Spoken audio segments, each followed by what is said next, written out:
Olona efatra indray no namoy vokatry ny Covid-19 ny alahady 3 Mey araka ny tatra teo anivony anao manjery mpanjakana andro ny alatsinainy. Avy eto Analamanga ny roa tamin'izy ireo, ny iray avy any Androy ary ny iray farany dia avy any Ihorombe. Tafakatra 7,700 araka izany isan'ireo olona maty vokatry ny Covid-19 hatramin'ny ny antombohan'ny aretina teto Madagasikara.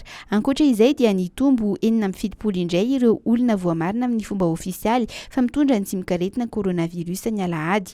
Avy eto Namoaka ny 730 amin'ireo, 5 avy any Atsinanana, 3 avy any Matsiatrambony, iray avy any Boeny, 5 avy any Vakinakaratra, 7 avy any Atsimandrefana, 3 avy any Menabe, iray avy any amin'ny, iray avy any Ihorombe, 2 avy any Itasy, 4 avy any Atsimo Atsinanana ary iray farany avy any Sofia.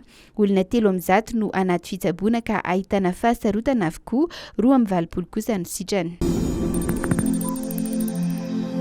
Efa mifantoka tanteraka amin'ny fanomanana ny lalao olympika any Japon, afaka 2 volana ny atleta Malagasy. Tsara ny vokatra ary azo eritreretina tsara ny azahoana ny tapakila mankany Tokyo ho hitozo andriatsitohainy. Isan'ireo atleta Malagasy niatrika ny tompon-dakan'ny Afrika tany Kenya ny farany herinandro teo. Eo ampiandrasana ny lisitra ofisialy avy amin'ny federasiona iraisam-pirenena ny lisitra ireo izay ho lasa hiatrika ny lalao olympika dia efa miantso ny fitondram-panjakana izy amin'ny fanampiana amin'ny fanomanana. Androy alatsinainy no higadina eto Madagasikara ireo atleta mibata fonjamby Malagasy avy niatrika ny tompon-dakan'ny Afrika tany Kenya. Medaly volamena 4 no azon'ny Malagasy nandritra ny fifaninanana, 3 no azon'ny tojo andriatsitohainy, 3 ihany koa no azon'ny Rosinara Andriandafson ary 2 kosa no azon'ny Larion Ricardo raha miaramanana. Ankoatra ireo 2 volamena dia mbola nahazo alimo iray ihany koa i Larion Ricardo, ny 3 ambiny kosa dia medaly alimo azon'ny Erika Andriatsitohainy.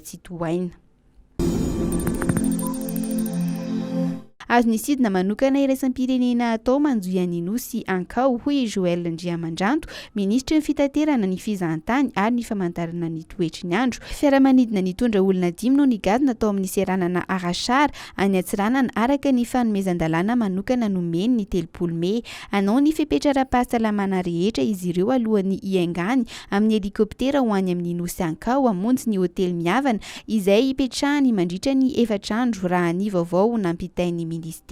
Tao anatin'ny fampitam-baovao avy amin'ny minisitera misahana ny fitaterana dia tsy nisy ny fanazavana ny toerana niaingan'ny ireo io fiaramanidina io.